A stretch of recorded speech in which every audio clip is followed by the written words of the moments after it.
Sometimes the heart finds what it needs most when we've stopped looking for it. Love doesn't always arrive with fireworks. Sometimes it comes quietly, in the gentle understanding between two people who know what loss feels like. In the small town of Millbrook, Maine, Victor has been alone for 300 years. Everyone fears him because he's a vampire, and he's lost 2 wives already. Eleanor is 67 and just moved to town after her husband died. She's a retired teacher who isn't afraid of much anymore. When they meet at the old cemetery, something unexpected happens. They start talking about books and life and all the things they've both lost.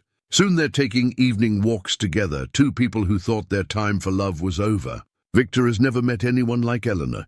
She sees past what he is to who he is. But can their quiet love survive when the whole town is against them? Before we jump back in, tell us where you're tuning in from. And if this story touches you, make sure you're subscribed because tomorrow I've saved something extra special for you. Eleanor pushed through the gate, noting it opened smoothly despite its apparent age. She'd always found cemeteries peaceful rather than frightening, places where history lived in names and dates, where love persisted in carefully chosen epitaphs. Robert's grave was 200 miles away, but she felt his presence more, strongly here among strangers than she had in the cottage. Surrounded by their shared possessions, she was reading the inscription on a particularly elaborate Victorian monument when she heard footsteps on the gravel path behind her. Sarah Ashford, a deep voice said quietly. She was 26 when the consumption took her. Eleanor turned to find a man watching her from perhaps 10 feet away, tall, wearing a long coat despite the mild evening, with dark hair and pale skin that seemed to glow in the fading light. His face was handsome in an old-fashioned way, like a portrait from the previous century. When he stepped closer, she noticed his eyes were the deep blue of winter sky. "I'm sorry," she said. "I hope I'm not trespassing. The cemetery is public until sunset," he replied. "I come here most evenings. Old habit." There was something formal about his speech, as if English weren't quite his first language, despite the lack of any detectable accent.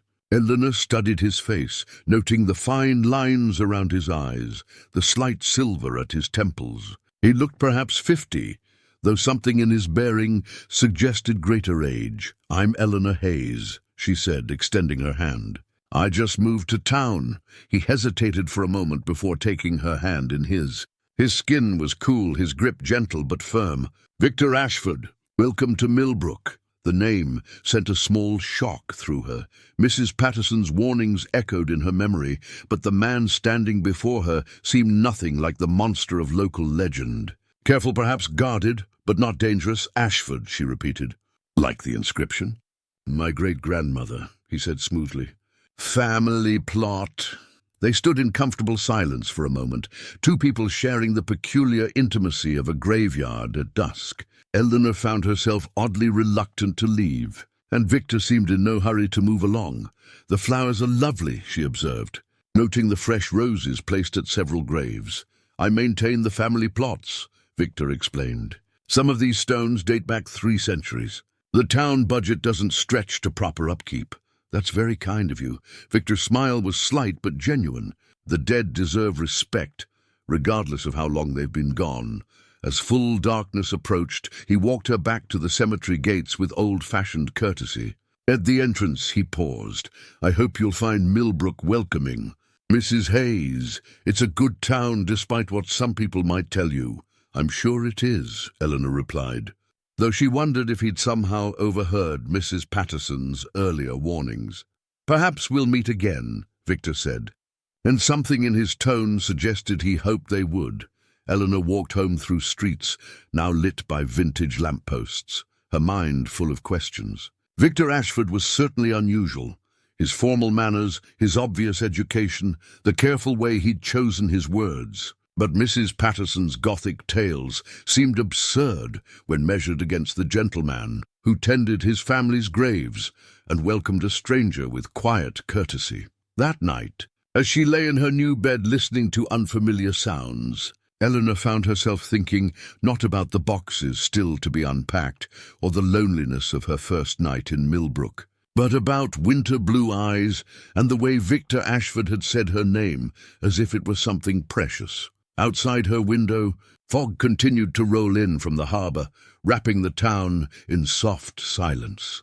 Somewhere in that mist, she knew, Victor Ashford was beginning his own long night. For the first time since Robert's death, Eleanor fell asleep without tears, her dreams filled with cemetery paths and the sound of careful footsteps on gravel.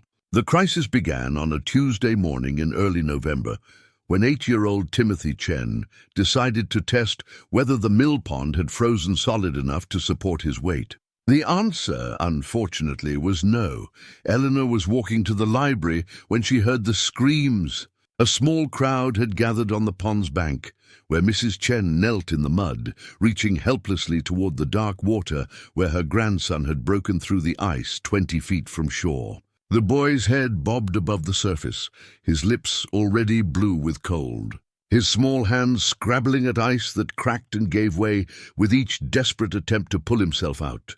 "Someone call 911, shouted Harold Prescott, Millbrook's self-appointed voice of authority. But Eleanor could see what the others couldn't. Timothy was losing strength fast, and the volunteer fire department was 15 minutes away on a good day. "Can anyone swim?" she called out, already knowing the answer. The mill pond was notorious for its frigid temperature even in summer. In November, the water would kill a rescuer almost as quickly as the victim. "Stand back, please." The voice came from behind the crowd, calm and authoritative. Eleanor turned to see Victor Ashford approaching, still wearing the long coat he favored, but moving with purpose she hadn't witnessed during their cemetery encounter. "Victor, no!" Mrs. Patterson called out. "The water's too cold." Victor ignored her, shrugging out of his coat and handing it to Eleanor without explanation. Underneath, he wore a simple sweater and dark pants, ordinary clothes that somehow looked different on his tall frame. He studied the pond for perhaps 3 seconds, then dove in with fluid grace that belonged in an Olympic pool. Not a rescue situation. What happened next would become the source of endless speculation in Millbrook's coffee shops and beauty parlors. Victor swam through the icy water as if temperature meant nothing to him, covering the 20-foot distance in strokes that seemed almost supernatural in their power and speed. When he reached Timothy, the boy had gone under. Eleanor watched Victor disappear beneath the surface, her heart hammering against her ribs. 30 seconds passed. 40. Mrs. Chen was sobbing now, and Harold Prescott had gone pale. Then Victor burst through the surface, Timothy's limp form in his arms. But instead of struggling toward shore like any normal person would, he seemed to simply rise from the water, lifting the boy high enough for Timothy to draw breath before settling him gently on the ice that had somehow become solid enough to support them both.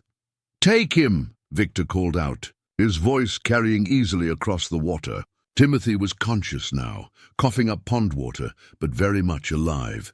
Harold Prescott waded into the shallows to grab the boy, while Victor simply stepped out of the water. Not climbed, not struggled, stepped, as if the pond were only ankle-deep instead of 15 feet at its center.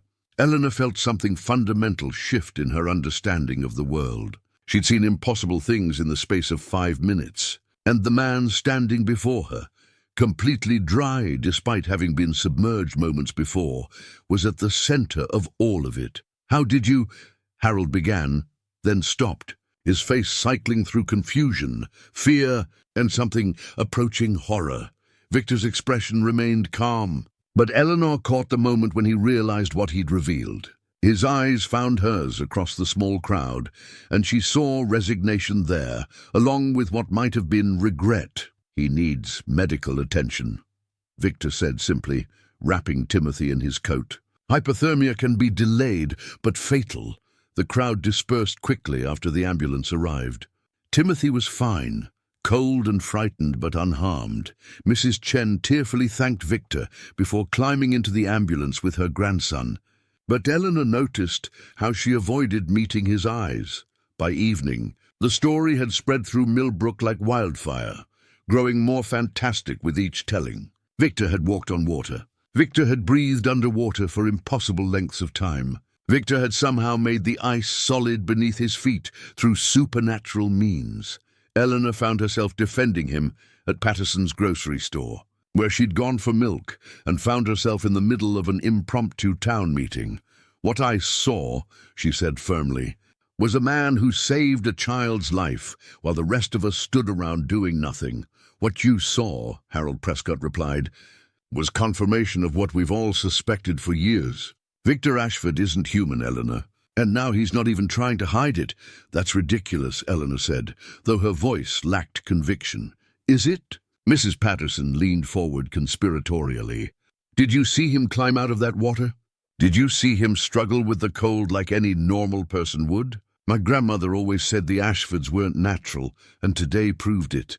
Eleanor left the store with her milk and a head full of questions. But instead of going home, she found herself walking toward the cemetery, drawn by an impulse she couldn't name. Victor was there, as she'd somehow known he would be. He stood beside a weathered headstone, his hands clasped behind his back, looking like a man preparing for judgment. "I wondered if you'd come," he said without turning around. "I needed to understand what I saw today," Eleanor replied, approaching slowly. "And what did you see?" She considered lying, offering some rational explanation that would let them both pretend the afternoon had been perfectly normal. Instead, she chose honesty. "I saw someone who didn't belong to the same physical laws as the rest of us," she said quietly. "I saw someone who moved through water, like it was air, who seemed unaffected by cold that should have killed him." Victor finally turned to face her. In the moonlight, his pale skin seemed almost luminous, and his eyes held depths she was only beginning to recognize. "Are you afraid of me, Eleanor?" The first light of dawn crept through the heavy curtains of the Ashford mansion, but Victor had already been awake for hours. Sleep came differently to his kind, brief respites between the endless march of nights. He stood at the tall windows of his study, watching the fog roll off the harbor like ghostly fingers reaching inland. 3 centuries in Millbrook had taught him the rhythm of this place. The way morning mist clung to the weathered headstones in the cemetery beyond his iron gates. His reflection didn't appear in the antique mirror above the fireplace, but he could feel the weight of years in his bones. The study held memories of countless solitary evenings, leather-bound books whose pages he'd turned 1,000 times, classical records played until the grooves wore smooth, letters written but never sent. On his desk sat a simple gold wedding ring, worn smooth by decades of nervous handling. Eleanor's ring. She still wore it even now, 6 months after burying the man who'd shared 43 years of her life. Victor moved through his morning routine with practiced precision. The household staff wouldn't arrive until afternoon. Mrs. Chen, who'd worked for him for 30 years without asking difficult questions, and young Thomas, whose grandfather had served the Ashford family before him. They knew what he was, of course. Millbrook's oldest families always knew, but they also knew the difference between a monster and a man who simply carried darkness within him. The kitchen held no appeal for him, though he maintained it for appearances. His sustenance came from other sources. Arrangements made discreetly with the regional blood bank, donations from willing participants who understood the alternative. He'd learned long ago that survival didn't require victims, only careful planning and ironclad self-control. 3 miles across town, Eleanor Hayes was discovering that starting over at 67 required more courage than she'd anticipated. The cottage on Elm Street had seemed charming when she'd viewed it in spring. White-clappered siding, blue shutters, a garden that promised summer roses. Now, surrounded by moving boxes and 43 years of accumulated memories, it felt overwhelming. She lifted her husband's photograph from a box marked living room and studied Robert's kind face. The cancer had taken him slowly, giving them time to say goodbye, time to plan. He'd been the one to suggest she leave Hartford, start fresh somewhere coastal where she could hear the ocean and feel alive again. "Don't spend your remaining years missing me," he'd said with characteristic directness. "Find something new to love." Eleanor set the photograph on the mantelpiece and continued unpacking. Books, mostly literature, history, poetry. Robert had teased her about her library, but he'd built every bookshelf in their old house with his own hands. Here she'd have to manage with the cottage's built-in shelves, painted white to match the walls. It would do. The doorbell chimed, and Eleanor found Mrs. Patterson from next door, holding a casserole dish and wearing an expression of barely contained curiosity. "Welcome to the neighborhood." "Dear," Mrs. Patterson said, stepping inside without invitation, "I brought you some comfort food." "Moving is such a trial at our age." "How thoughtful," Eleanor replied, accepting the dish. "Would you like some tea?" "Oh, just for a moment." Mrs. Patterson's eyes swept the living room, taking inventory. "I hope someone warned you about our local situation." "Situation?" Mrs. Patterson lowered her voice conspiratorially. "The Ashford place. That big Victorian on the hill. The man who lives there, well, he's not exactly a man, if you understand my meaning." Eleanor didn't, but she sensed this conversation was heading somewhere unpleasant. "I'm afraid I don't follow. Victor Ashford. Been here longer than anyone can remember." "There are stories, dear. Dark stories. My grandmother used to cross herself whenever his name came up. 2 wives he's had, both died young under mysterious circumstances. And he never ages. Looks exactly the same as he did when I was a girl." "Perhaps he takes good care of himself," Eleanor suggested mildly. Mrs. Patterson looked scandalized. "There's more. Animals found drained of blood. People disappearing on new moon nights. The mayor keeps it quiet, of course. Bad for tourism. But those of us who've lived here long enough know the truth." Eleanor felt a familiar stirring of irritation. 40 years of teaching had given her a finely tuned detector for gossip masquerading as concern. "Mrs. Patterson, I appreciate the welcome, but I don't put much stock in local legends." "Mark my words," the older woman said, gathering her purse. "You'll learn. Just remember to keep your doors locked after dark and avoid the cemetery entirely. That's his hunting ground." After Mrs. Patterson left, Eleanor stood in her kitchen, wondering what sort of place she'd moved to. The cottage had seemed like a sanctuary when she'd toured it. Close enough to the ocean for morning walks, far enough from the tourist areas to avoid crowds. The realtor had mentioned Millbrook's rich history, its preserved architecture, its community of year-round residents who took pride in their town. No one had mentioned vampires. She spent the afternoon arranging books and wondering if Robert's advice about finding something new to love had been premature. By evening, fatigue and loneliness drove her outside for a walk. The cottage sat on the older side of town, where colonial houses mixed with Victorian mansions and mature trees created canopies over narrow streets. She found herself drawn toward the wrought-iron gates of the cemetery Mrs. Patterson had warned her to avoid. The Millbrook Cemetery dated to 1654, according to the brass plaque by the entrance. Weathered headstones leaned at tired angles, their inscriptions worn smooth by centuries of coastal weather.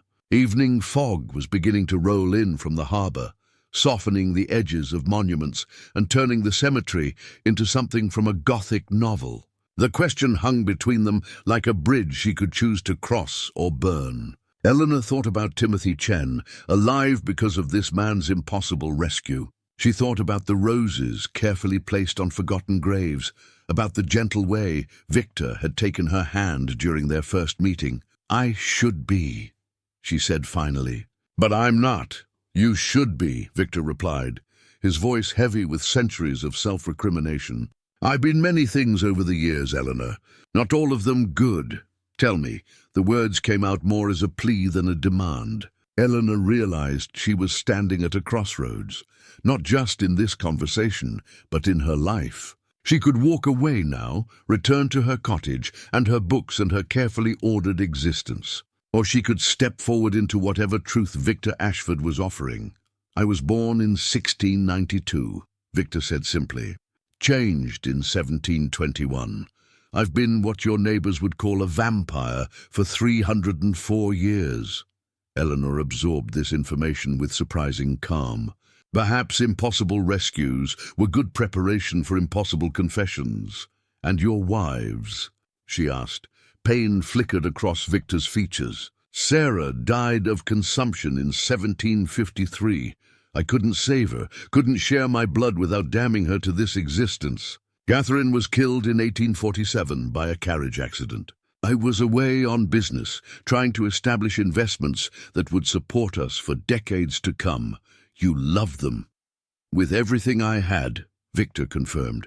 And I've spent the last 178 years believing that loving me was a curse that destroyed anyone foolish enough to try. Eleanor stepped closer, close enough to see the genuine anguish in his eyes. Is that what you think you'd be doing to me? Eleanor, her name was a warning and a plea. You don't understand what you're asking. Then help me understand. Victor was quiet for a long moment, studying her face as if memorizing it. When he spoke again, his voice was barely above a whisper. I drink blood to survive. I'm stronger and faster than any human. I don't age, and I won't die unless someone takes deliberate action to kill me. I've outlived 2 wives, dozens of friends, and countless enemies. Everyone I've ever cared about turns to dust while I remain. But you saved Timothy. Today, yes. And you tend these graves with your own hands, yes. And you've spent 3 centuries in this town, which suggests you care about the people here, despite their fear. Victor's smile was slight and infinitely sad. You have a remarkable ability to find light in dark places, Eleanor Hayes. It's a teacher's gift, she replied. We learn to see potential even in the most challenging students. The reference to her former profession seemed to surprise him. You're not afraid, he said, wonder creeping into his voice. I'm terrified, Eleanor corrected. But not of you. I'm afraid of how much I want to understand you, to know you. I'm afraid of caring about someone again when I thought that part of my life was over. Victor reached out slowly, giving her time to pull away. When she didn't, he touched her face with fingers that were cool but gentle. You should go home, Eleanor. Forget what you saw today. Find someone deserving of your kindness. And if I don't want to, then God help us both, Victor whispered, because I'm not strong enough to stay away from you. Eleanor leaned into his touch, making her choice. Then don't. The kiss that followed was gentle, tentative, full of questions neither of them could answer. When they broke apart, Eleanor could taste her own future changing, could feel the careful boundaries of her new life expanding to include mysteries she'd never imagined. This won't be easy, Victor warned. The best things never are, Eleanor replied, as they walked back toward town together. The fog rolling in from the harbor seemed less like a shroud and more like a blessing, hiding them from prying eyes and giving them space to begin something neither quite dared to name yet. Behind them, the cemetery kept its eternal watch, guardian of love stories that had endured far longer than the lives that created them. The bronze medal arrived with Eleanor's forwarded mail 3 days after her evening with Victor in the cemetery. 40 years of dedicated service to education, the inscription read, though the weight of it in her hands felt heavier than mere bronze should. She traced the raised letters with her thumb, remembering the ceremony where the superintendent had praised her ability to see potential in every student, no matter how challenging. Now, standing in her cottage kitchen with morning light streaming through gingham curtains, Eleanor wondered if that gift extended to centuries-old vampires who saved drowning children and tended forgotten graves. The phone had been ringing all morning. First, Mrs. Patterson, ostensibly calling to check on Eleanor's state of mind after witnessing that terrible business at the pond. Then Harold Prescott, wanting to know if Victor had approached her since the incident. Finally, 3 calls from numbers she didn't recognize, townspeople who'd somehow gotten word that the new resident had been seen talking to Victor Ashford after his supernatural display. Eleanor let them all go to voicemail. She'd taught difficult students for 4 decades, children from broken homes, teenagers wrestling with identity, young adults convinced the world had nothing to offer them. The key, she'd learned, was looking past the surface to find the person underneath. Sometimes that person was wounded. Sometimes they were afraid. Sometimes they were simply misunderstood. The knock at her door came just after noon. Eleanor opened. it to find Victor standing on her porch, holding a bouquet of white roses that looked suspiciously like the ones she'd seen at the cemetery. "I wanted to apologize," he said formally, "for placing you in an uncomfortable situation." Eleanor studied his face, noting the careful distance he was maintaining, the way he stood ready to retreat if she gave him any indication she'd changed her mind about accepting his nature. "Come in," she said, stepping aside. Victor hesitated. "Eleanor, the entire town is talking about what happened, about what I am. Associating with me will make your life here very difficult." "Then we'd better give them something worthwhile to talk about," Eleanor replied, taking the roses from his hands. "Besides, I make excellent coffee, and you look like you could use some." He followed her into the kitchen, his movements careful and quiet. Eleanor noticed he didn't cast a reflection in the chrome surface of her refrigerator, but she filed the observation away without comment. "Some truths required time to be fully absorbed. You're not what I expected," Victor said, settling into the chair she indicated.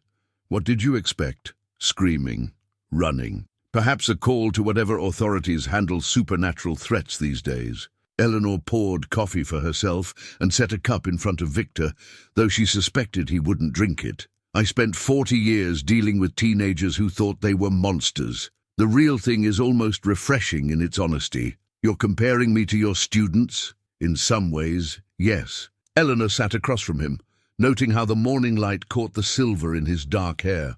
"You're both convinced you're irredeemable. You both expect rejection before you've given anyone a chance to know you. And you both have more potential than you believe." Victor's smile was rueful. "I'm fairly certain none of your students were 300-year-old predators." "No, but some of them were convinced they were monsters. The difference between perception and reality is often smaller than we think." They sat in comfortable silence for a moment, Eleanor drinking her coffee while Victor studied his hands. Finally, he spoke. "There are things you should know if we're going to continue this friendship." "Friendship?" Eleanor raised an eyebrow. "Whatever this is," Victor amended, color rising in his pale cheeks. "Tell me what I need to know." Victor seemed to gather himself. "I don't kill to feed. I have arrangements with medical facilities, volunteers who understand the situation. I'm stronger and faster than humans, but I'm not invulnerable. I can't enter homes without invitation. I can't cross running water without assistance, and direct sunlight causes severe burns." "That's very practical information," Eleanor observed. "What else?" "I own most of the historical district through a series of trusts and shell companies. The mansion, the cemetery, several of the colonial houses. I've been buying properties as they come available for the last century, trying to preserve Millbrook's character." Eleanor processed this. "You're the town's secret benefactor. I prefer to think of myself as a long-term resident with vested interests. And the townspeople don't know. Some of the older families suspect. Mrs. Chen knows, which is why she thanked me for saving Timothy, despite her obvious fear. The Prescotts have always known. Harold's great-grandfather helped me establish my first legal identity here. But they still fear you." Victor's expression darkened. "I've given them reason to over the years. I haven't always been as careful about my nature as I am now. There have been incidents." Eleanor leaned forward. "What kind of incidents?" "Nothing that harmed innocents," Victor said quickly. "But I've been forced to defend myself, and sometimes that defense was visible. There was a group of treasure hunters in 1987 who thought the cemetery held buried pirate gold. They were digging up graves in the middle of the night. What did you do?" "I stopped them. Permanently in one case. The others left town and never returned." Eleanor absorbed this information, the Victor sitting in her kitchen, carefully explaining his limitations and accepting her coffee invitation, seemed incapable of violence. But she'd seen his supernatural strength at the pond, and she was beginning to understand that 3 centuries of existence had required difficult choices. "Do you regret it?" she asked. "Defending the graves?" "No. The man I killed was desecrating the resting place of my wives. But I regret that the town saw what I was capable of when provoked." Eleanor reached across the table and covered his hand with hers. His skin was cool but real, solid under her touch. "You protected people who couldn't protect themselves," she said simply. "That's not something to regret." Victor stared at their joined hands, as if he couldn't quite believe she was touching him voluntarily. "Eleanor, there are other things, darker things. I haven't always been the man you see now. Tell me when you're ready," she said. "I'm not going anywhere. The town council is meeting tonight," Victor said abruptly. "Harold Prescott called an emergency session to discuss what he's calling the vampire problem." Eleanor felt a chill that had nothing to do with November weather. "What kind of discussion?" "The kind that usually ends with torches and pitchforks, metaphorically speaking. They're going to ask me to leave Millbrook. And if you refuse..." Victor's smile held no warmth. "They'll try to make me leave." Eleanor squeezed his hand. "We'll face whatever comes together." "Eleanor, no." Victor pulled his hand away, his expression pained. "You can't be part of this. I won't let you become a target because of what I am." "That's not your choice to make," Eleanor said firmly, drawing on 40 years of classroom authority. "I'm a grown woman who's capable of making her own decisions about the risks I'm willing to take. You don't understand." "I understand perfectly." Eleanor stood, moving to the window that overlooked her small garden. "I understand that this town is so afraid of what they don't comprehend that they're willing to drive away someone who's protected them for 3 centuries. I understand that you're convinced you're not worthy of love or friendship or basic human decency. And I understand that you think you're protecting me by pushing me away." She turned back to face him. "What you don't understand is that I've spent the last 6 months feeling like my life was over, like all the good parts were behind me, and all that was left was marking time until I joined Robert. Then I met you, and for the first time since my husband died, I felt curious about tomorrow." Victor rose from his chair, his movements careful and controlled. "Eleanor, I'm not finished," she interrupted. "You saved a child's life 3 days ago. You've spent decades preserving this town's history. You tend graves that belong to people no one else remembers. If that's what monsters do, then I've clearly misunderstood the definition." Victor crossed to where she stood, stopping close enough that she could see the conflict in his winter-blue eyes. "What if I hurt you?" he asked quietly.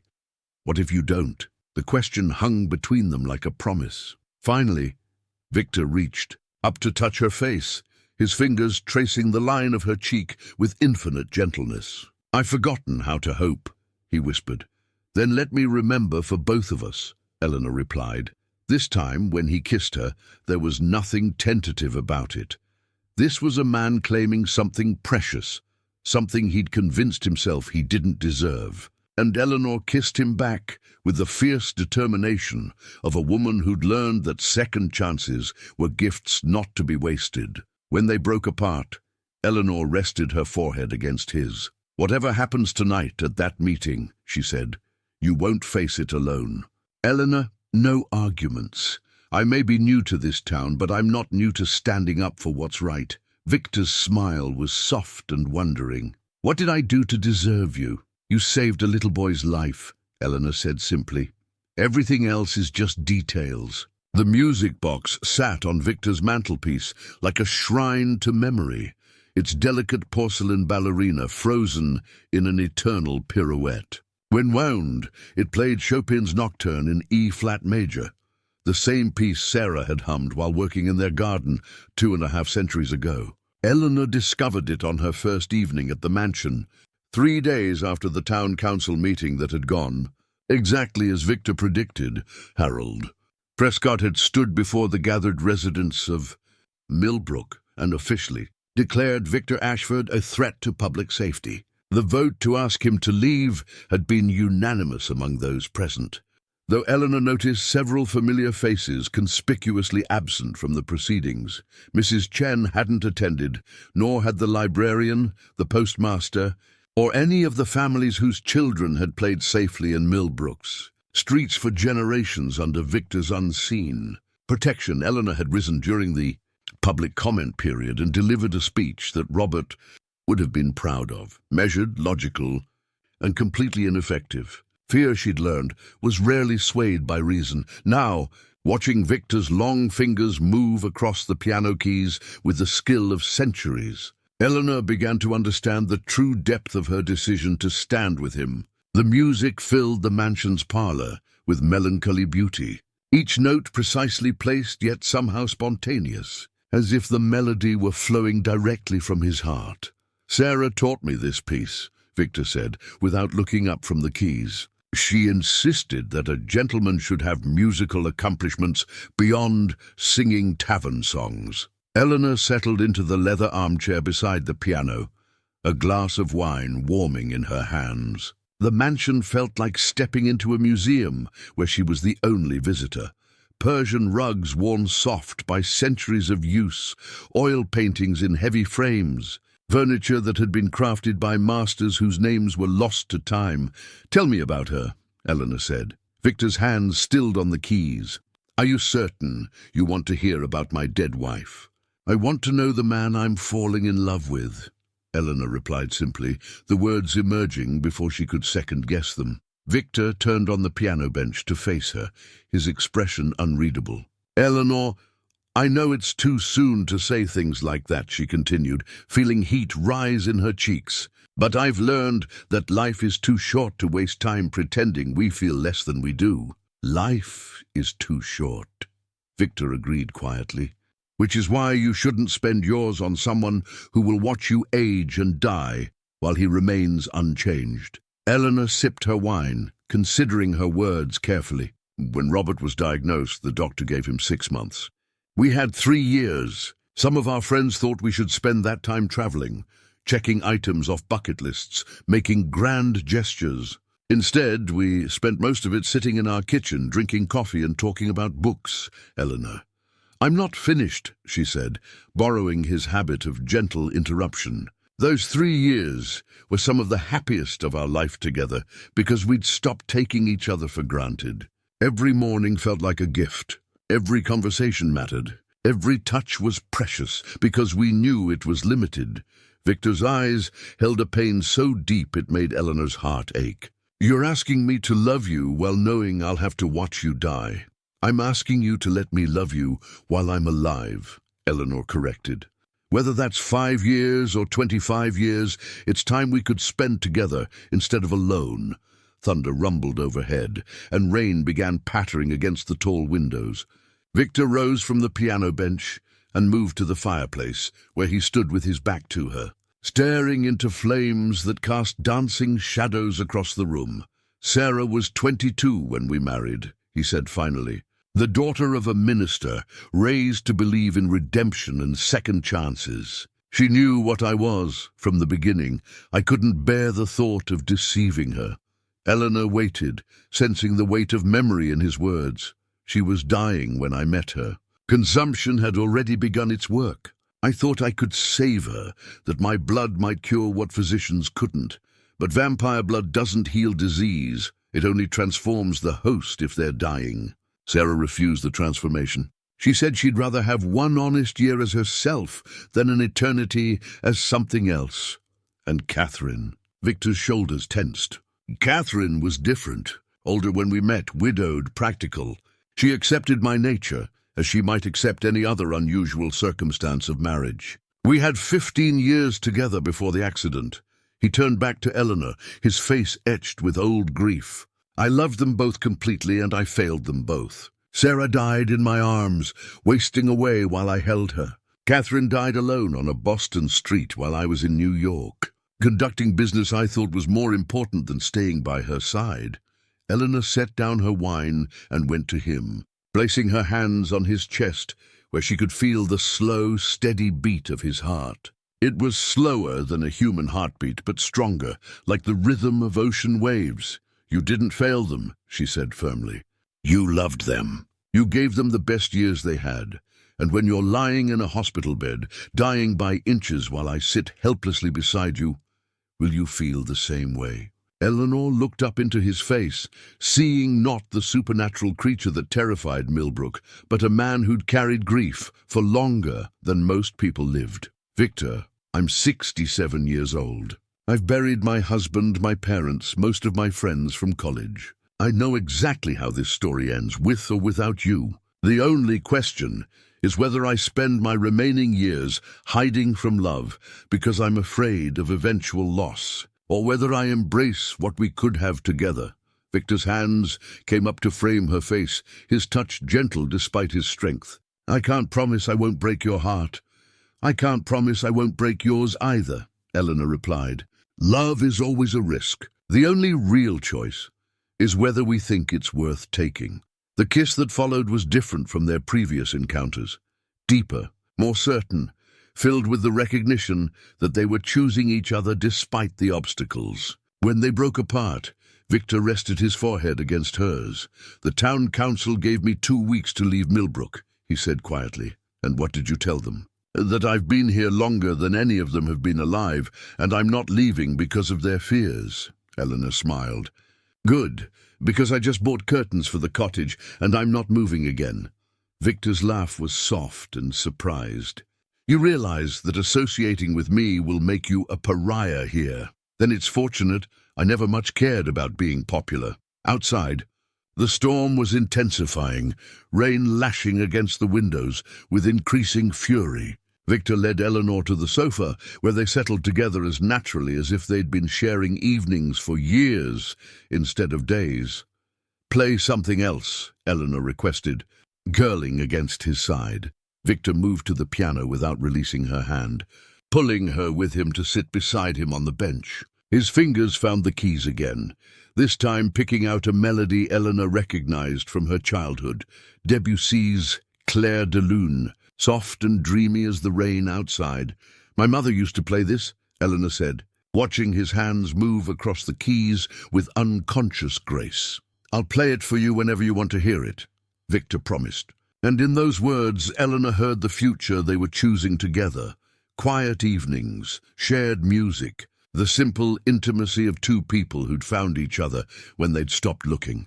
The music box ballerina continued her frozen dance on the mantelpiece, a reminder that love had lived in this house before. But this time, Eleanor thought, watching Victor's profile in the firelight, this time would be different. This time, she would make sure they had as many evenings like this as her mortal life would allow.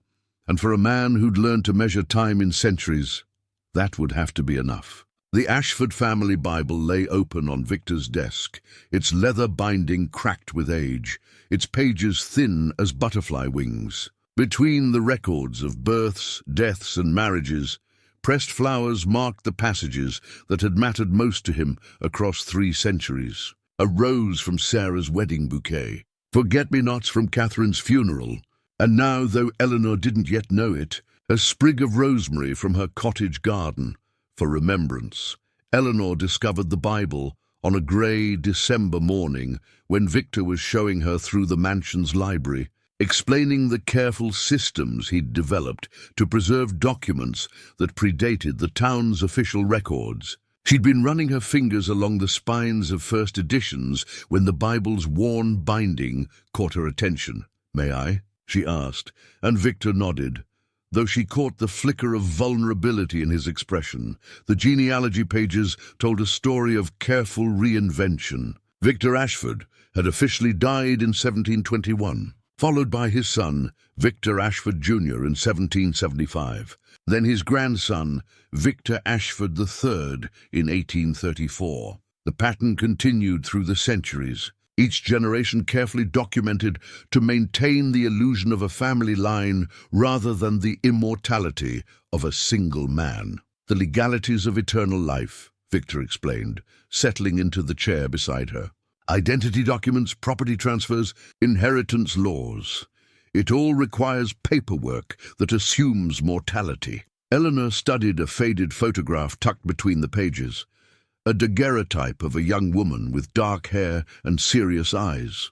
Sarah! Taken just before our wedding. She insisted on having a proper portrait made, said she wanted something that would last longer than she would. The photograph was beautiful, but Eleanor found herself focusing on the pressed rose beside it, now brown and delicate as tissue paper. After 2.5 centuries, this flower represented someone's idea of forever. Victor, Eleanor said carefully, have you considered that there might be others like you? Other vampires who found ways to live peacefully among humans? His smile was rueful. You mean, am I part of some secret vampire society with rules and hierarchies and ancient traditions? Something like that. There are others, Victor confirmed. Not many who choose integration over isolation, but some. I've maintained correspondence with a few over the years. A violinist in Vienna, a professor in Oxford, a wine merchant in Tuscany. We share strategies for maintaining human identities, investment advice, occasionally warnings about supernatural threats. Eleanor looked up from the Bible, intrigued. Supernatural threats? Vampires who haven't learned self-control. Government agencies that have become aware of our existence. Religious extremists who consider us an abomination. The world can be dangerous for our kind when we're exposed. Is that why you've stayed in Millbrook all these years? Safety? Victor considered the question. Partly. Small towns are easier to manage than cities. People here have known me for generations, or think they have. The danger comes from sudden changes, dramatic revelations. What happened at the pond was exactly the kind of exposure I've spent centuries avoiding. Eleanor closed the Bible gently, her mind working through implications. But you didn't hesitate to save Timothy. No, Victor agreed simply. I couldn't watch a child die when I had the power to prevent it, even knowing the consequences. Eleanor leaned back in her chair, studying Victor's profile as he gazed out the library window at the grey December sky. She was beginning to understand that his gentleness wasn't weakness, but tremendous strength under rigid control. A man capable of supernatural feats who chose to spend his evenings playing piano and tending graves. The town council meeting last week, she said. Harold Prescott mentioned a historical society investigation. Victor's expression tightened. They're researching property records, trying to prove that the Ashford family line is impossible. Harold's grandfather left detailed notes about his suspicions regarding my identity, and if they find discrepancies, then my carefully maintained legal fiction collapses, and I become a curiosity for government agencies that prefer to study supernatural phenomena in laboratory settings. Eleanor felt a chill that had nothing to do with the December weather. Victor, maybe we should consider leaving Millbrook together. Start fresh somewhere else. No. His response was immediate and firm. Eleanor, I won't let you sacrifice your new beginning here because of my past mistakes. You've just started to rebuild your life. My life is wherever you are, Eleanor said simply. Victor turned to face her fully, his expression intense. You can't mean that. I've never been more serious about anything in my life. Before Victor could respond, the library door chimed, a discreet signal that someone had entered the mansion's front hall. Victor rose smoothly, his posture shifting into alertness. Mrs. Chen, he said, recognizing the footsteps. She has a key for emergencies. They found Mrs. Chen in the front hall, still wearing her wool coat, her usually composed expression troubled. Victor, Miss Hayes, she said with a slight bow. I apologize for the intrusion, but I wanted to speak with you both before the rumors spread further. What rumors? Eleanor asked.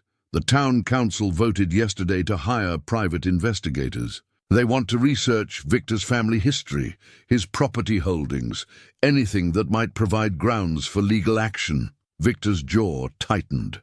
Legal action? Harold Prescott is convinced that if he can prove Victor's identity documents are fraudulent, he can have him arrested for identity theft, tax evasion, and property fraud, enough charges to ensure removal from Millbrook. Eleanor felt something cold settle in her stomach. Can they do that? If they find the right discrepancies, yes, Victor said grimly.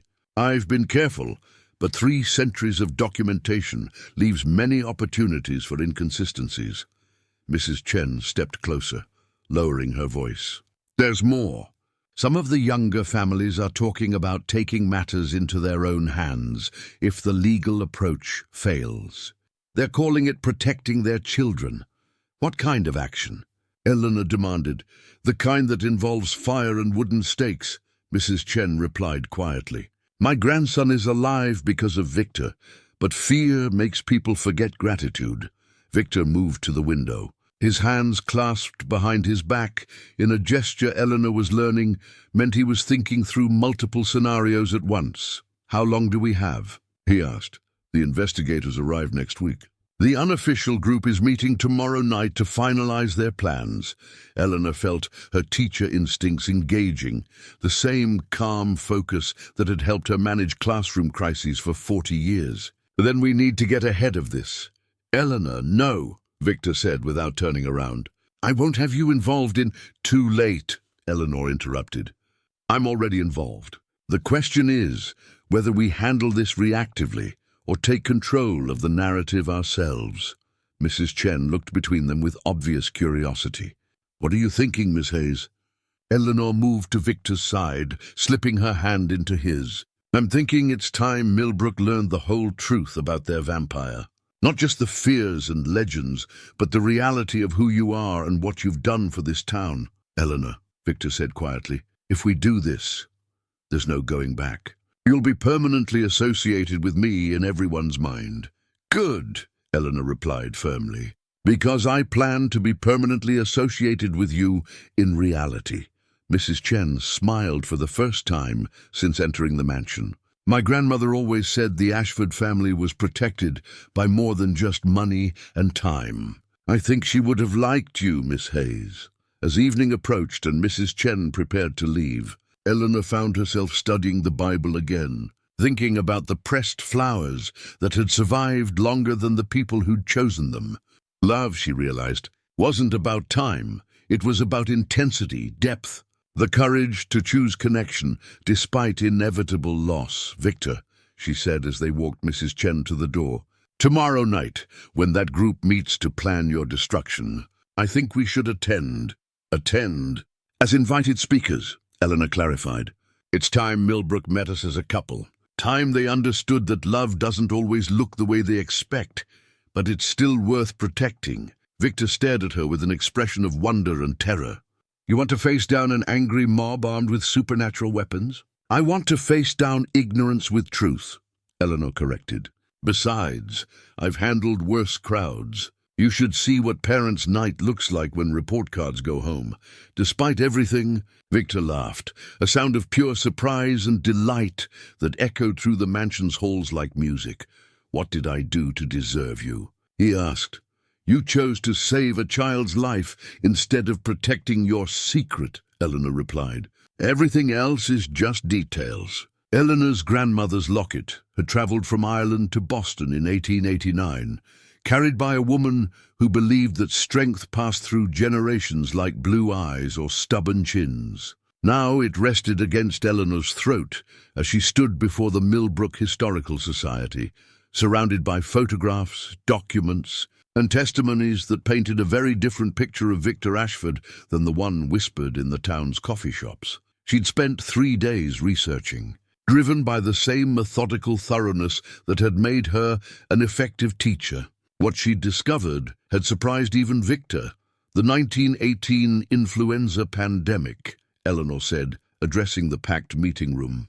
Harold Prescott sat in the front row, his expression skeptical but attentive. Behind him, 24 Millbrook residents filled folding chairs, their faces ranging from curious to openly hostile. 43 people died in Millbrook that autumn. The official records list cause of death as influenza complications. But the town doctor's private journal tells a different story. She held up a leather-bound book borrowed from the Historical Society's archives. Dr. Marcus Sullivan wrote extensively about a mysterious benefactor who provided medicine, food, and round-the-clock nursing care to the sickest families. Someone who seemed immune to the disease himself and worked tirelessly through the worst weeks of the outbreak. Mrs. Patterson shifted uncomfortably in her seat. That could have been anyone, could it? Eleanor opened the journal and read directly from Sullivan's careful handwriting. "The Ashford son continues his nocturnal visits to the afflicted families. I have ceased questioning why he never falls ill himself, as his assistance has proven invaluable. Without his intervention, I fear our death toll would have doubled. A murmur ran through the room. Eleanor continued, her voice steady and clear. The 1938 hurricane, the Great Blizzard of 1978, the Mill Fire of 1995. In every case, town records show the same pattern. Mysterious assistance appearing exactly when it was needed most. Food delivered to stranded families. Injured people found and brought to safety. Critical infrastructure mysteriously repaired overnight. Harold Prescott leaned forward. Miss Hayes, we appreciate your research, but historical coincidences don't change current realities. Victor Ashford is not human. You're absolutely right, Eleanor agreed, surprising everyone in the room. He's not human. He's something more than human. And this town has been blessed by his presence for 3 centuries. The hostile murmurs grew louder, but Eleanor raised her voice, drawing on decades of classroom management experience. 2 weeks ago, my 8-year-old neighbor fell through the ice at the mill pond. Who saved him? Victor Ashford. Not the fire department, not the police, not any of us standing safely on the shore. Victor dove into freezing water and brought Timothy Chen home alive. Mrs. Chen, who had been silent until now, stood slowly. My grandson would be dead without Victor. Dead because the rest of us were too afraid to act. Mrs. Chen, Harold began, but she cut him off with a sharp gesture. You want to drive away the man who saved my family because you're afraid of what he is. But what has he ever done to harm any of us? What threat has he actually posed to this community? Eleanor watched the room's energy shift, curiosity beginning to outweigh fear in some faces. She opened a manila folder and spread photographs across the table. These are surveillance photos from the security company that monitors the historical district, she said. They show Victor making his nightly rounds, checking locks on elderly residents' homes, clearing fallen branches from walkways, replacing broken streetlight bulbs at his own expense. Harold studied the photos with obvious reluctance. This doesn't change the fact that he's deceived us about his identity, has he? Eleanor challenged. He's been Victor Ashford for 300 years. He's never claimed to be anything other than what he is. He's never lied about his nature to anyone who asked directly, because no one has asked directly, Mrs. Patterson snapped. We assumed he was human. Assumptions aren't the same as deceptions, Eleanor replied. And fear isn't the same as fact. She pulled out her final piece of evidence, a letter written on cream-colored paper in elegant handwriting. This is from Father Morrison at St. Mary's in Portland. I wrote to him asking about Victor's charitable contributions over the years. Would you like to know what I learned? The room fell silent. Eleanor read from the letter. Mr. Ashford has been our most generous anonymous donor for decades. His contributions have funded our homeless shelter, our food bank, and our youth programs. When I met him personally to thank him, I was struck by his genuine concern for the disadvantaged and his insistence that no recognition be given. He specifically requested that his donations help children and families in crisis. Eleanor folded the letter carefully. This is who you're planning to drive out of town. A man who has protected Millbrook for 3 centuries, who saves drowning children, who gives generously to charity, who tends graves that everyone else has forgotten because he's a vampire. Harold exploded, his composure finally cracking. Eleanor, I don't care how many good deeds you can document. The man drinks blood to survive. Yes, he does, Eleanor said calmly. Blood that he obtains legally and ethically from medical facilities. Blood that would otherwise be discarded. He harms no one, kills no one, threatens no one. She moved closer to Harold, her voice gentling. You're afraid because he's different. I understand that. But difference isn't the same as danger. And what about you? Mrs. Patterson demanded. What about your safety, Eleanor? What happens when this creature decides you're more useful as a meal than a companion? Eleanor's hand went instinctively to her grandmother's locket, feeling the weight of 3 generations of strong women who had faced down prejudice and fear. What happens, she said quietly, is that I'll have spent whatever time I have left loving someone extraordinary instead of hiding from life because it involves risk. The room erupted in voices, some supportive, others angry, all confused. Eleanor let the noise wash over her for a moment before speaking again. "I know this is difficult to accept. Change always is. But I'm asking you to consider the possibility that your fears have blinded you to a truth that's been right in front of you for generations." She gathered her papers, her research, her carefully documented evidence of Victor's goodness. Victor Ashford is not your enemy. He never has been. He's the guardian you never knew you had.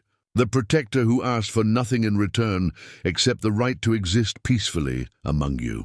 Eleanor looked around the room, meeting as many eyes as she could. "And if you drive him away, you'll be losing more than just one unusual resident. You'll be losing the moral heart of this community. You'll be proving that fear is stronger than gratitude, that prejudice matters more than truth." She moved toward the door, then paused for one final thought. "My grandmother used to say that strength isn't about who you can defeat, it's about who you choose to protect. Victor has spent 3 centuries choosing to protect all of you. The question now is whether you'll choose to protect him." As Eleanor walked out into the December night, she could hear heated discussions continuing behind her. Some voices sounded thoughtful, reconsidering. Others remained adamant in their fear. But change, she knew from experience, never happened all at once. It began with one person willing to stand up and speak truth, then spread to others, brave enough to listen.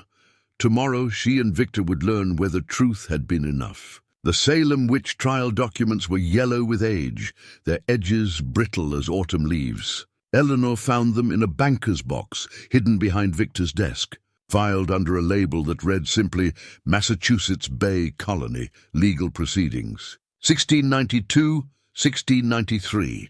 She hadn't been snooping. Victor had asked her to help organize his historical papers for the private investigators who would arrive the following week. What she discovered among those carefully preserved pages would change everything she thought she knew about his past. The first document was a deposition dated October 15th, 1692, signed by one Magistrate Jonathan Hale.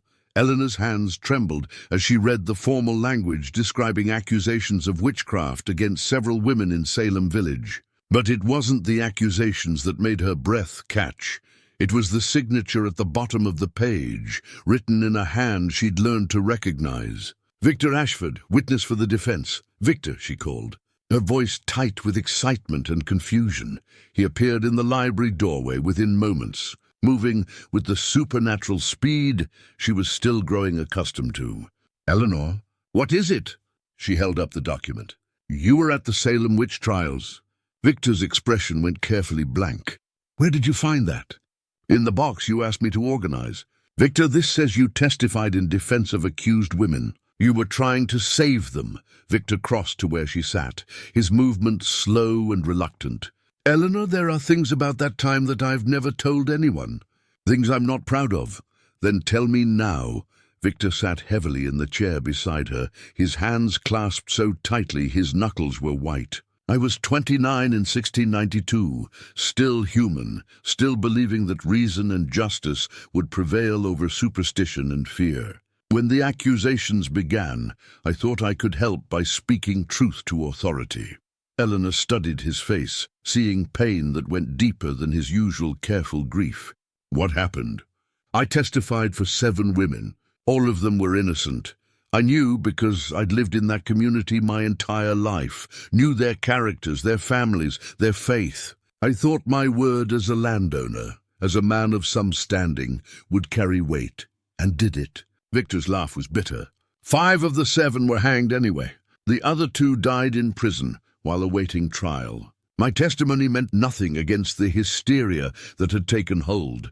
Eleanor felt tears prick her eyes, imagining a young Victor watching innocent women die while he stood powerless to save them. "I'm so sorry." "That's not the worst of it," Victor continued, his voice dropping to barely above a whisper. 3 weeks after the last execution, I was attacked while traveling to Boston on business. A creature I didn't understand then, a vampire who had been feeding on the chaos and fear surrounding the trials. The vampire who turned you.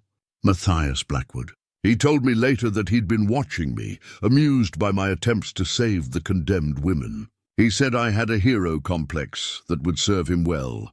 Eleanor set down the document, her mind racing. Victor, what does this have to do with Millbrook now? Matthias made me what I am, then abandoned me to learn control on my own. For the first 50 years of my existence, I was dangerous to myself and to anyone around me. I managed to maintain enough humanity to avoid killing innocents, but just barely. You've never told me about this Matthias before. Victor rose and moved to the window, staring out at the cemetery where so many of their conversations had taken place, because I hoped never to see him again. But 3 days ago I received this. He pulled a letter from his jacket pocket, cream-colored paper, elegant handwriting that somehow managed to look menacing despite its beauty. My dear progeny, Victor read aloud, I find myself in New England again after many years abroad. Imagine my delight to discover you've become quite the local celebrity, a vampire who saves children instead of draining them. How wonderfully perverse. I simply must pay a visit to witness this transformation firsthand. Expect me soon. Your devoted maker, Matthias. Eleanor felt ice form in her stomach. He's coming here? He's already here, Victor said grimly. The animal deaths Harold Prescott mentioned at the town council meeting, the ones they assumed were my doing.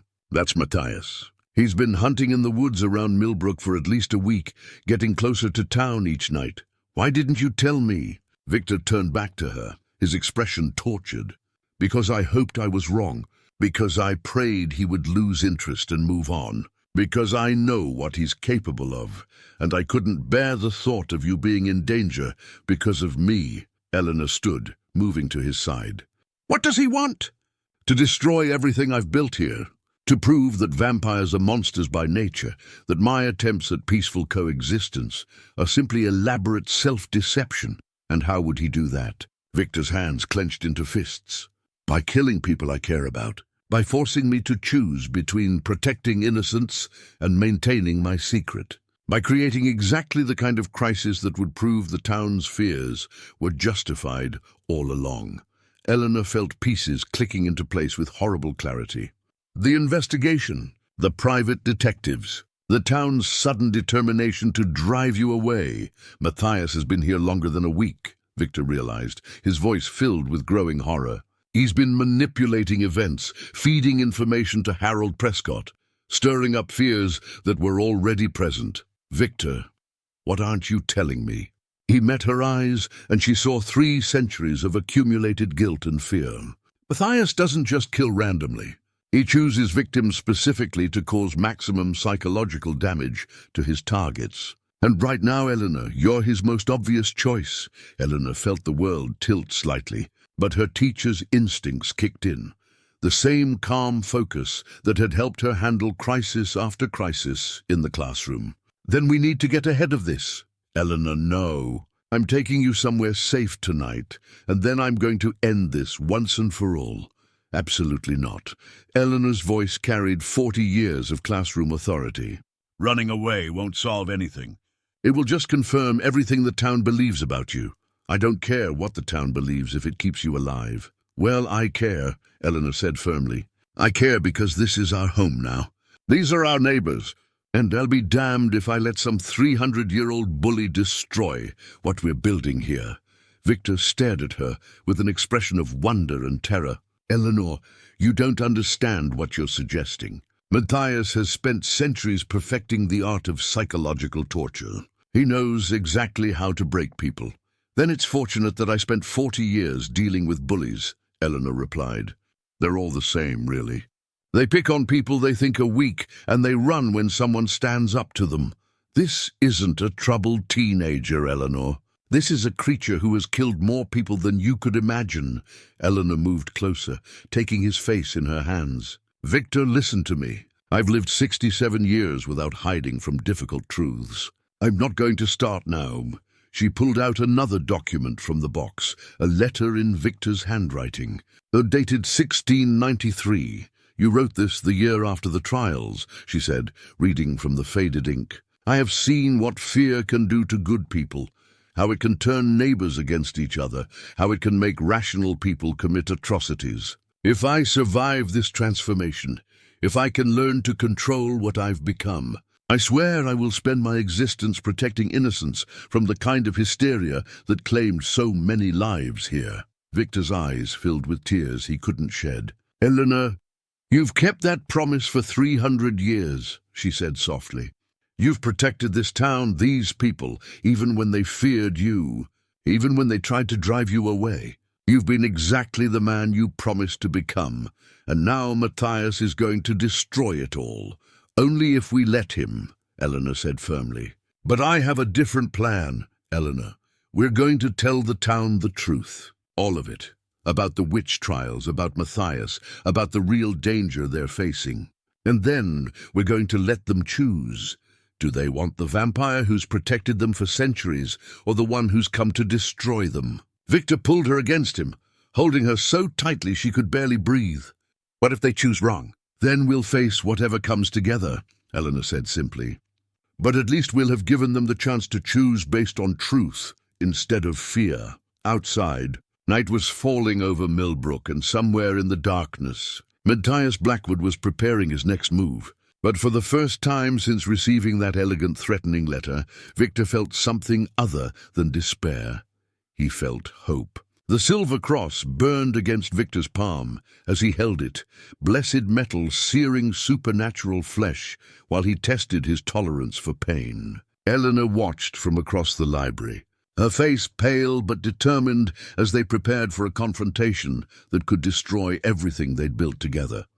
"You don't have to carry that," she said quietly. "We both know what it costs you." Victor closed his fingers around the cross, feeling the familiar agony that reminded him of his dual nature, monster and protector, damned creature seeking redemption. "Some reminders are necessary. Matthias will expect me to have discarded any connection to faith, to humanity. This proves otherwise." 3 allies had arrived that morning, responding to Victor's carefully worded messages sent through networks established over decades of cautious correspondence. Dr. Elena Vasquez from Boston, a psychiatrist who specialized in supernatural trauma and happened to be a century-old vampire herself. Professor James MacLeod from Harvard, a scholar of Celtic mythology who carried werewolf blood in his veins. And most surprisingly, Father Thomas O'Brien from the Portland Diocese, a priest who'd spent his career ministering to supernatural beings seeking redemption.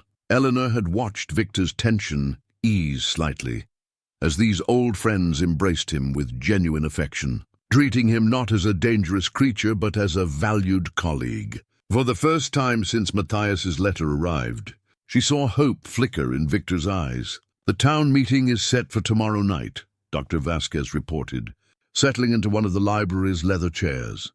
"Harold Prescott agreed to our request for a public forum, though I suspect he's hoping we'll provide enough evidence to justify driving Victor out permanently." "He may get his wish," Victor said grimly.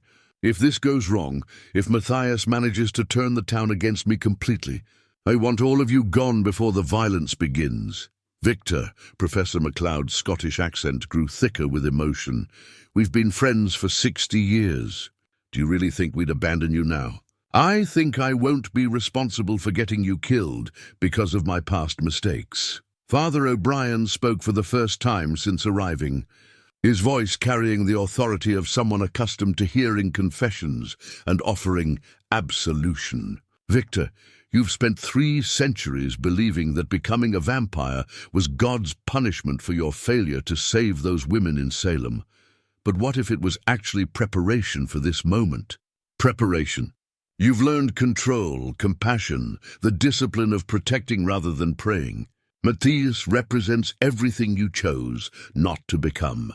Perhaps this confrontation isn't about your past sins. Perhaps it's about your chance to finally put them to rest." Eleanor moved to Victor's side, taking his free hand despite the silver cross pressed against his other palm. "The priest is right. You've been preparing for this fight your entire immortal life. Eleanor, if something happens to me tomorrow night—" "Nothing is going to happen to you," she interrupted firmly. Because I'm not letting you face this alone. Absolutely not. Victor's voice carried 3 centuries of protective authority. Eleanor, you will be nowhere near that meeting. You'll be somewhere safe with people who can protect you if I fail. Victor. Eleanor's voice was teacher quiet, the tone that had once made rebellious teenagers reconsider their life choices. We've been through this. I'm not hiding while you face down a monster who's been manipulating our town for weeks. Dr. Vasquez cleared her throat. Actually, Eleanor's presence might be tactically advantageous. Matthias won't expect Victor to have formed such a strong human bond. It could throw off his psychological strategy. It could also get her killed, Victor snapped. So could leaving her unprotected while we're all at the meeting, Professor McLeod pointed out. Matthias isn't honorable enough to wait for a formal confrontation. If Eleanor is isolated, she becomes an easy target. Eleanor felt the familiar frustration of being discussed rather than consulted. Excuse me, but I'm perfectly capable of making my own decisions about the risks I'm willing to take. Victor turned to her, his expression torn between love and terror. Eleanor, please. I've lost 2 wives already. I can't lose you too, and I can't lose you, Eleanor replied. Which is why we're going to face this together, with a plan that keeps us both alive. Father O'Brien reached into his briefcase and pulled out an ornate wooden box. I brought something that might help. He opened the box to reveal a collection of religious artifacts, crosses, holy water, blessed silver bullets, a wooden stake carved from wood taken from the Church of the Holy Sepulchre, traditional vampire hunting tools, Professor McLeod observed with dry humor. How wonderfully medieval. Traditional tools, Father O'Brien corrected, blessed by someone who understands that not all vampires are monsters. These will harm Matthias, but won't affect Victor unless he chooses to touch them. Victor studied the contents of the box with obvious reluctance. I haven't used weapons like these in decades, because you haven't needed to, Dr. Vasquez said. But Matthias is different. He's older, stronger, and he has no moral limitations on his methods. Eleanor picked up one of the silver crosses, noting how it warmed in her hand while remaining cool against Victor's skin. Can I use these? Eleanor, no, Victor said immediately. Eleanor, yes, she replied, borrowing his habit of gentle contradiction. I'm not hiding behind you while you fight our battles. We're partners in this. The afternoon was spent in preparation that felt both sacred and surreal. Father O'Brien blessed additional weapons while explaining their use to Eleanor. With the same patience, he might show a new altar server. Professor McLeod shared intelligence about Matthias's known hunting patterns and psychological weaknesses. Dr. Vasquez worked with Victor on strategies for maintaining emotional control under extreme stress. As evening approached, Harold Prescott arrived unexpectedly, his usual bluster replaced by obvious nervousness. Victor, Miss Hayes, he said formally. I came to discuss security arrangements for tomorrow night's meeting. Security? Eleanor asked. Harold's expression was grim. 3 families have reported strange sounds around their houses this week. Scratching at windows, footsteps on roofs, children waking up screaming about red eyes, watching them from outside. Victor and Eleanor exchanged glances. Matthias was escalating, moving beyond animal kills to psychological intimidation. Harold, Victor said carefully, there are things about tomorrow night that you need to understand. The threat facing Millbrook isn't coming from me. I know, Harold replied, surprising them both. Mrs. Chen showed me her research. The timing of these incidents, the pattern of escalation, it all started before your nature was revealed. Someone else is doing this. Someone else like me, Victor clarified. Another vampire, one who spent centuries perfecting the art of terror. Harold absorbed this information with the stoic calm of a man who'd already accepted that his worldview needed major revision. What do you need from us? Keep the children indoors tomorrow night. Have people travel in groups. And Harold, when this begins, when the real threat reveals himself, don't let fear make you forget who's been protecting this town for 3 centuries. After Harold left, Eleanor found herself alone with Victor in the library as his allies prepared for the evening's final strategy session. The silver cross lay on the desk between them, no longer burning his skin, but still radiating the painful energy of blessed metal. "Victor," Eleanor said quietly, "whatever happens tomorrow, I want you to know that these have been the best months of my life." "Eleanor, let me finish." She moved closer, taking his hands, despite the faint smell of burned flesh that lingered from his earlier contact with holy silver. "When Robert died, I thought my story was ending. I thought all the important chapters were behind me. But what we've found together, it feels like the beginning of something new." Victor pulled her against him, holding her with desperate tenderness. "I love you," he whispered against her hair. "I love you more than I've ever loved anything in 3 centuries of existence." "Then fight for us tomorrow," Eleanor said simply.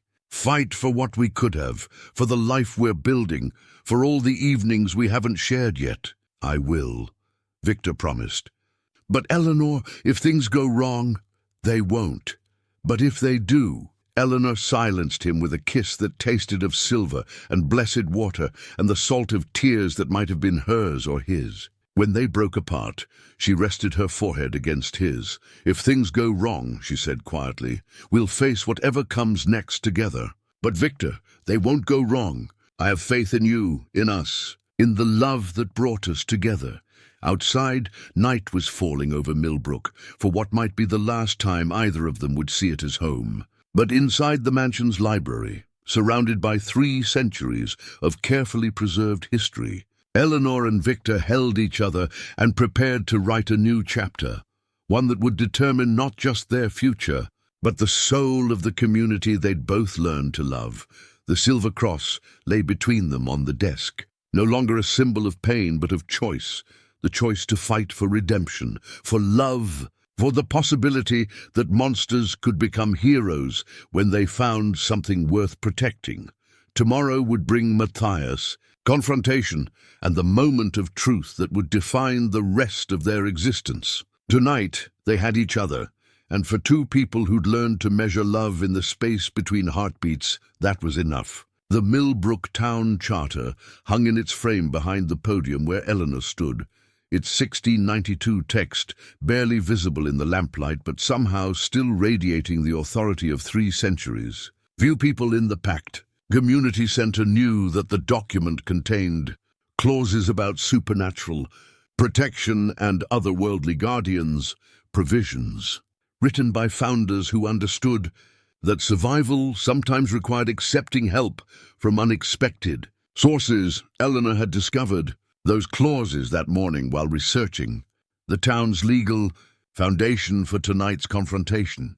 Now, as she faced 60 frightened residents, she drew strength from the knowledge that Millbrook had always been a place where different kinds of beings could coexist. "Thank you all for coming," Eleanor began, her voice carrying the calm authority of 4 decades in classrooms.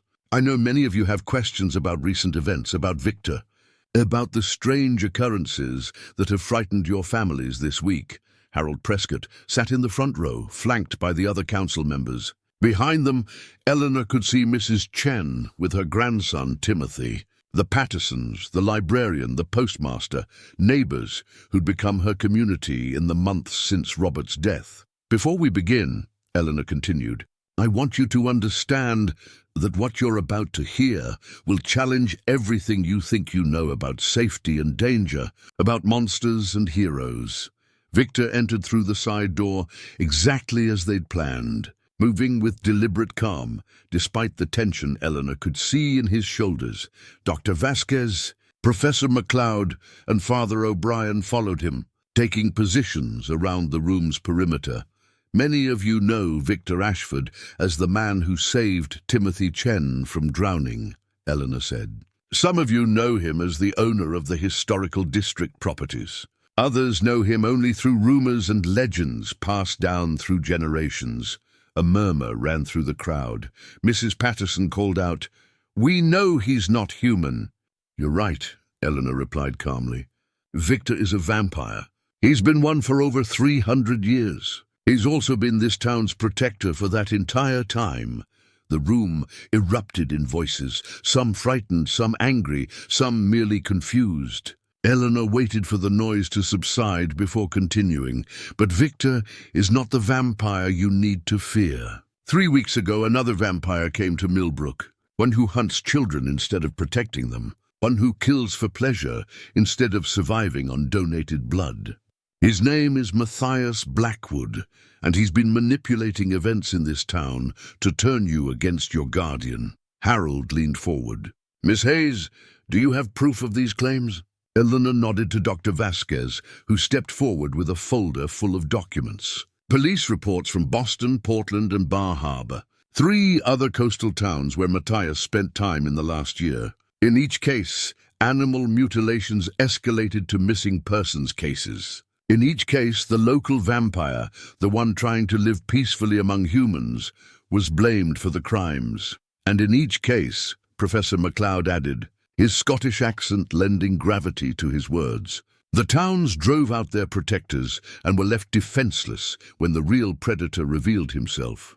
Father O'Brien spoke next, his collar gleaming in the community center's fluorescent lights. I've ministered to supernatural beings for 20 years. I've seen the difference between those who choose to protect and those who choose to prey. Victor Ashford has spent 3 centuries choosing protection. Eleanor watched the crowd's faces, seeing fear slowly transform into confusion and, in some cases, cautious consideration. These were good people, she reminded herself. They were capable of growth, of change, of choosing courage over fear. The animal deaths you've heard about, Eleanor continued. The strange sounds around your houses this week. The children's nightmares about red eyes. That's Matthias. He's been terrorizing your families to drive a wedge between you and Victor. Why? Mrs. Chen asked, her voice barely audible. Victor spoke for the first time since entering the room. Because he created me. Because he sees my choice to live peacefully as a betrayal of vampire nature. Because destroying what I've built here would prove his philosophy that we're all monsters at heart. The community center door opened with a bang that echoed like gunshot. Every head turned toward the entrance, where a figure stood silhouetted against the winter night. Matthias Blackwood looked exactly as Eleanor had imagined. Tall, elegantly dressed, devastatingly handsome in the way that predators used beauty to lure prey. His smile revealed perfect white teeth that caught the lamplight like polished ivory. How touching, Matthias said, his voice carrying easily through the suddenly silent room. A vampire seeking acceptance from his food source. Really, Victor, I thought I'd taught you better than this. Victor moved immediately, positioning himself between Matthias and the crowd. You're not welcome here, Matthias. Not welcome. Matthias's laugh was musical and horrible. But I've been such a gracious guest. I've been introducing myself to your neighbors all week. Sweet little Lucy Patterson had such lovely dreams about me. And the Chen boy, so trusting, so innocent. He never even heard me at his bedroom window, Mrs. Patterson gasped, pulling her granddaughter closer. Mrs. Chen's face went white with terror and rage. Leave them alone, Victor said, his voice carrying 3 centuries of controlled fury. Your quarrel is with me. Oh, but it's so much more fun to play with the whole family, Matthias replied, stepping fully into the room. Besides, I want them to see what you really are when you're properly motivated. Eleanor felt the blessed silver cross warm against her palm, where she'd hidden it in her jacket pocket. Around the room, Victor's allies moved into position. The townspeople sat frozen, finally understanding that their worst nightmares had just walked through the door. You see, Matthias continued, addressing the crowd while keeping his eyes on Victor, my dear progeny has been playing house with you lovely people, pretending that monsters can be tamed. But deep down, he's exactly the same as me. Shall I prove it? The lights went out. In the darkness, screams erupted from every corner of the community center. Eleanor felt bodies pushing past her as panicked townspeople tried to find exits that seemed to have vanished. The emergency lighting should have activated immediately, but Matthias had clearly planned for every contingency. Victor, Eleanor called out, her voice lost in the chaos. Stay where you are. Victor's voice came from somewhere to her left, carrying supernatural authority that cut through the panic. Everyone remain calm. The exits are exactly where they were 30 seconds ago. Eleanor pulled the blessed silver cross from her pocket, feeling its warmth pulse against her palm. Father O'Brien had told her it would glow softly in the presence of supernatural darkness, and sure enough, it cast a pale light that illuminated perhaps 3 feet around her. How thoughtful! Matthias's voice seemed to come from everywhere at once. A supernatural ventriloquism that made it impossible to locate him. A nightlight for the humans. Tell me, Victor, does your little school teacher know what you did during your first century? The villages you emptied? The families you destroyed? That's not who I am anymore, Victor replied, his voice steady despite the psychological assault, isn't it? Matthias laughed, the sound echoing off walls that seemed to shift in the darkness. Shall we test that theory? Eleanor heard a child cry out, Timothy Chen, lost in the darkness and separated from his grandmother. Without thinking, she moved toward the sound, using the cross's glow to navigate between overturned chairs and huddled figures. Timothy, she called softly. Follow my voice, sweetheart. She found him crouched under a table, tears streaming down his face. Eleanor gathered him into her arms, feeling his small body trembling with terror. It's going to be okay, she whispered, knowing the words might be lies but needing to say them anyway. Victor is going to protect us, is he? Matthias's voice came from directly behind her. Eleanor spun around, holding Timothy protectively, and found herself face to face with the vampire who'd haunted Victor's existence for 3 centuries. Up close, Matthias was even more beautiful and terrible than she'd imagined. Ageless features that belonged on marble statues, eyes that held the cold wisdom of centuries, and a smile that promised exquisite suffering. The famous Eleanor Hayes, Matthias said, circling them slowly. The woman who thinks she can redeem a monster through the power of love. How delightfully naive. Timothy, close your eyes, Eleanor whispered, then looked directly at Matthias. What do you want? I want Victor to remember what he is, Matthias replied. I want him to stop this pathetic charade of domesticity and embrace his true nature. And if he won't? Matthias's smile widened, revealing fangs that gleamed like ivory daggers. Then I'll kill everyone in this room, starting with the child in your arms, and make him watch. Eleanor felt Timothy's grip tighten around her neck, but she kept her voice steady. You're afraid of him?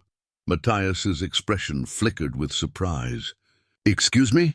You're afraid that Victor's right, that vampires can choose to be something other than monsters. That's why you're here, not to punish him for betraying vampire nature, but to prove to yourself that goodness isn't possible for our kind. Our kind? Matthias laughed. My dear woman, you're hardly— No, I'm not a vampire, Eleanor interrupted.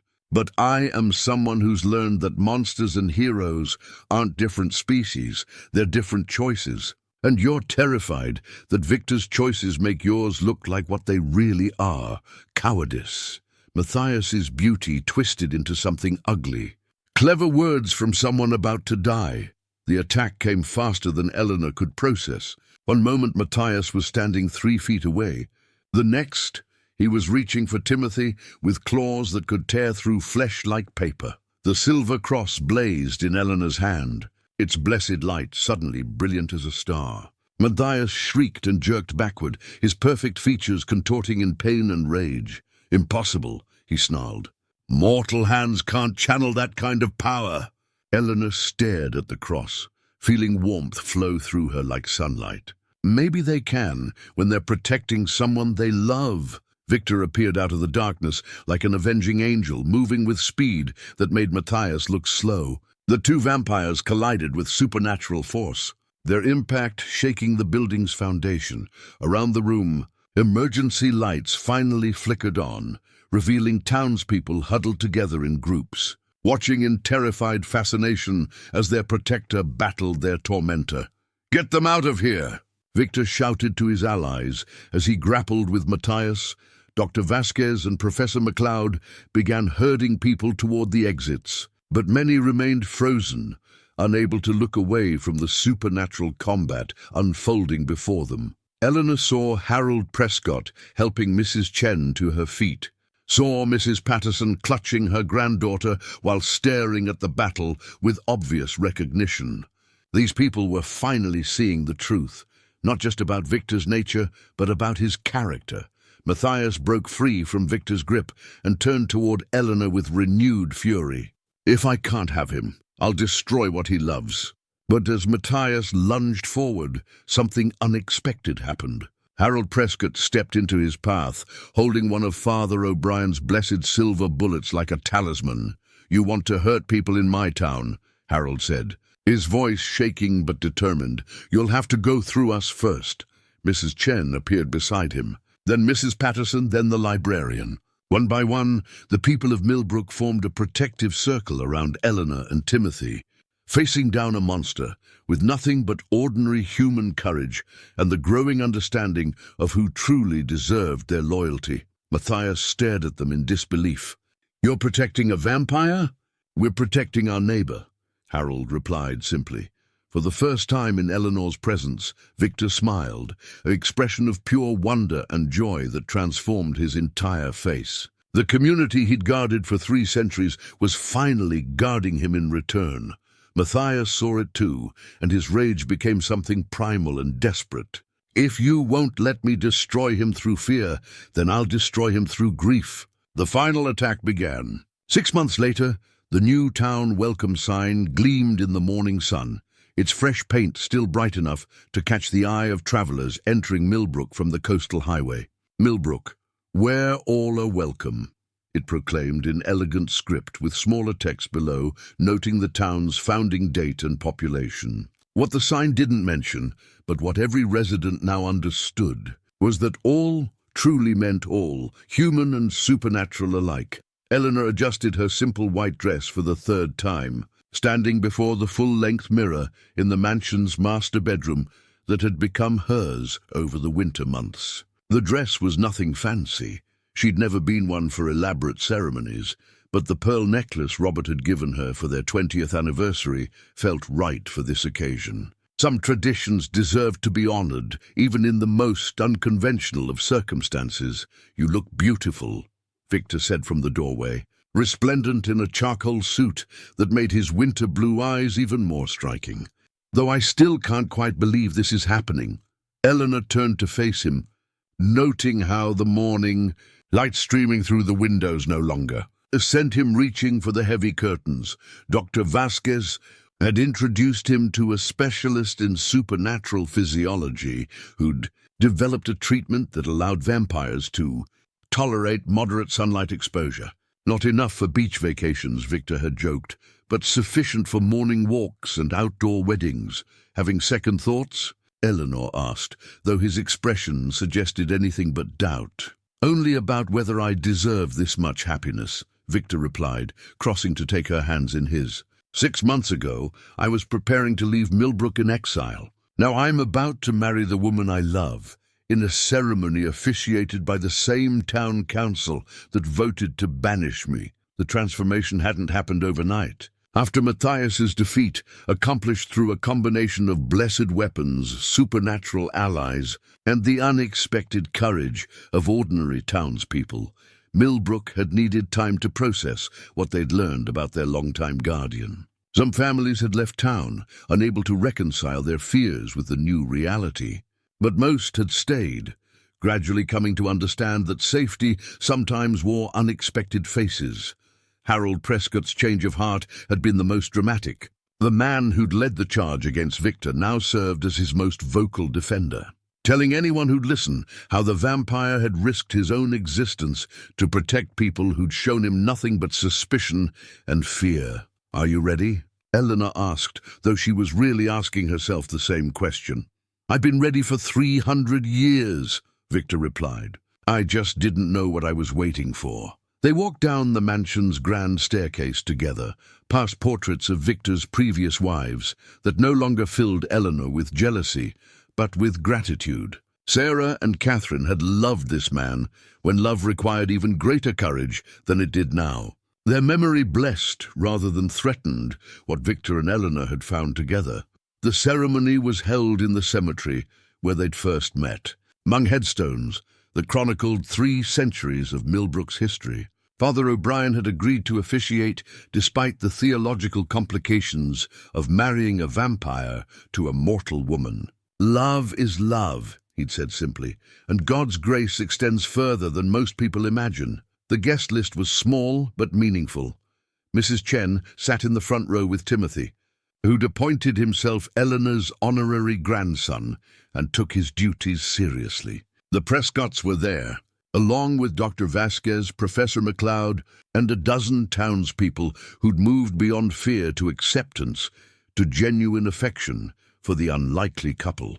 Mrs. Patterson had surprised everyone by volunteering to handle the reception arrangements. "Someone needs to make sure this is done properly," she'd declared, as if supernatural weddings were simply another social challenge to be mastered through determination and careful planning.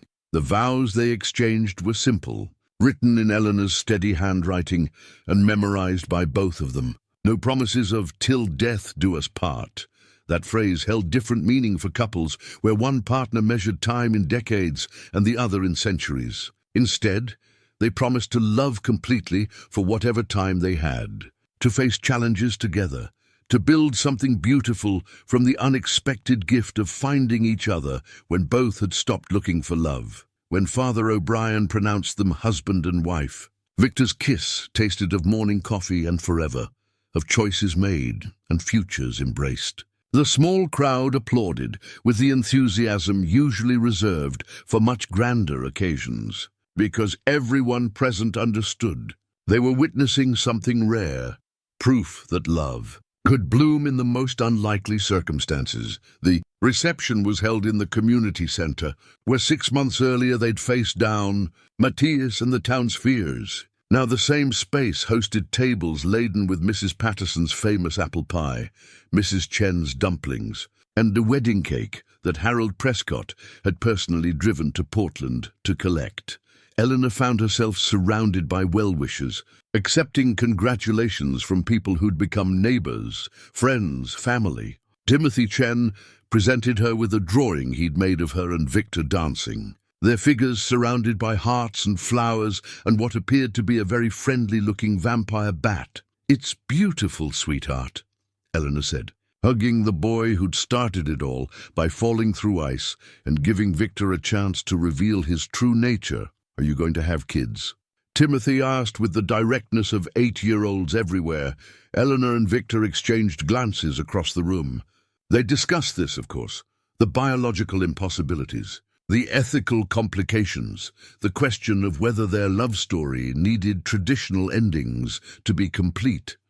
"We have you," Eleanor said finally, "and all the children in this town who'll grow up knowing that being different doesn't make someone dangerous, that monsters and heroes are choices rather than species." As evening approached and the reception wound down, Eleanor and Victor walked home through streets that had become truly theirs. The mansion awaited, filled with 3 centuries of history and memories, ready to hold new stories of love that had found its way despite impossible odds. In the parlor, Victor sat down at the piano and began playing Chopin's Nocturne, not with the melancholy that had characterized his music for so long, but with joy that made the familiar melody sound like celebration. Eleanor settled into her favorite chair, watching her husband's hands move across the keys with the same gentle precision he brought to everything he loved. Outside, fog was rolling in from the harbor, wrapping their new life in the same mist that had hidden them during their courtship. But now they had nothing to hide from. They had each other, they had a community that accepted them, and they had tomorrow, the first of however many tomorrows love would allow them to share. It was, Eleanor thought as Victor's music filled their home with promise, exactly enough.